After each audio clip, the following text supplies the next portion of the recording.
시청자 여러분 안녕하십니까? 경제의 맛 이수연입니다. 한 주간 경제의 핫 이슈 흐름을 살펴보는 주간경제 이야기에서는 부동산부터 금융, 일자리 이슈까지 각종 생활경제 정보를 전해드립니다. 이번 주 라이프스타일에서는 한국 방송광고 산업의 발전과 기업 활동 촉진을 위한 2025 방송광고 페스티벌의 뜨거운 현장 속으로 찾아가 보고요. 이어서 개인 건강 정보를 활용한 초개인화 AI 솔루션을 제시하는 딥테크 스타트업 사각의 백원규 대표를 이번 주 화제인에서 만나보겠습니다. 그럼 경제의 맛 지금 시작합니다.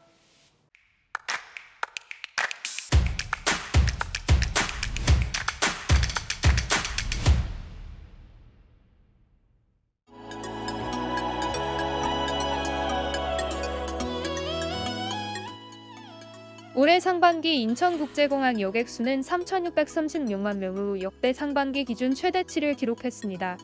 팬데믹 이전인 2019년 상반기보다도 2.3% 늘어난 수치인데요.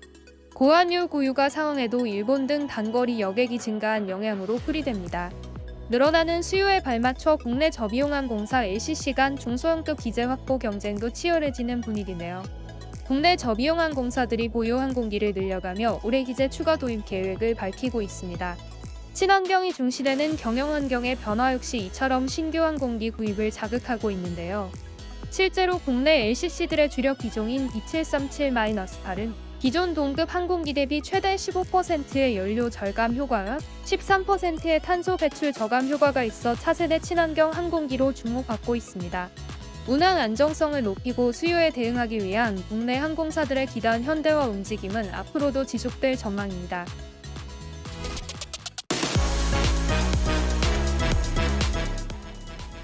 정부가 목표로 내건 AI G3 세계 3대 AI 강국을 뒷받침할 핵심 전략으로 소버린 AI가 추진되고 있습니다.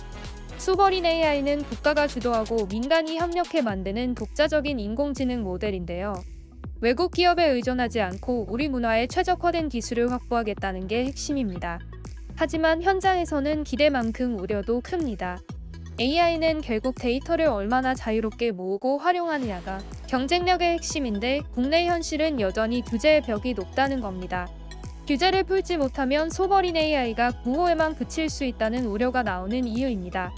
AI 기본법에 담긴 일부 규제를 일정 기간 유예하자는 목소리도 나오고 있습니다. 이는 중대재해처벌법 시행 당시와 유사한 접근입니다. 당시 정부는 현장의 준비 상황을 고려해 일정 기간 처벌을 유예하거나 행정지도를 중심으로 운영하며 제도의 안착을 유도한 바 있습니다. AI 기본법 역시 산업계가 적응할 수 있도록 단계적인 적용이 필요하다는 주장입니다. 정부도 규제 개선 필요성엔 공감하지만 개인정보 보호와 산업 경쟁력 사이에서 해법을 찾는 게 쉽지만은 않은 상황. AI 주도권 경쟁이 점점 치열해지는 가운데 소버린 AI가 실제 성과로 이어지기 위해선 보다 과감하고 실질적인 규제 완화가 필요하다는 목소리가 커지고 있습니다.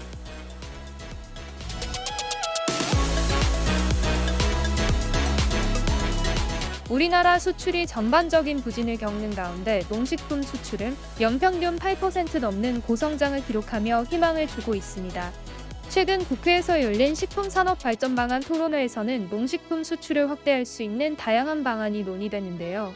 전문가들은 농식품 산업의 원료인 수입 원재료를 안정적으로 확보하는 한편 기후위기에 대응해 국산 원료 수급 불안정을 해소해야 한다고 강조했습니다.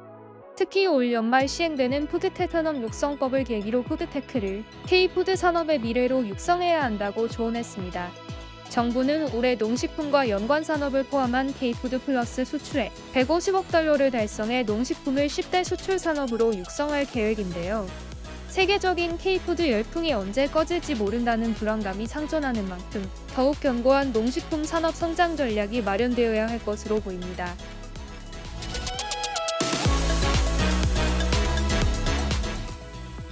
지난 22일부터 11년 만에 단통법이 역사 속으로 사라졌습니다. 이에 따라 유통점들은 추가 보조금을 자유롭게 줄 수 있고 그동안 불법으로 간주됐던 페이백도 허용되는데요. 다만 아직 단통법 폐지 첫날인 만큼 큰 폭의 지원은 없습니다. 단통법 시행 중 불법 리베이트를 통해 휴대폰을 저가에 판매해온 이른바 성지 판매점도 사정은 마찬가지입니다. 이에 통신사들은 추가 지원 책에 대해 관망하는 분위기인데요. 이동통신사 관계자는 아직 단통법 폐지 초기이고 오는 12월 단말기 유통시장에 대한 종합적인 정책 방향과 가이드라인이 발표될 거라 이후 상황을 보고 판단해야 할 것 같다고 전했습니다.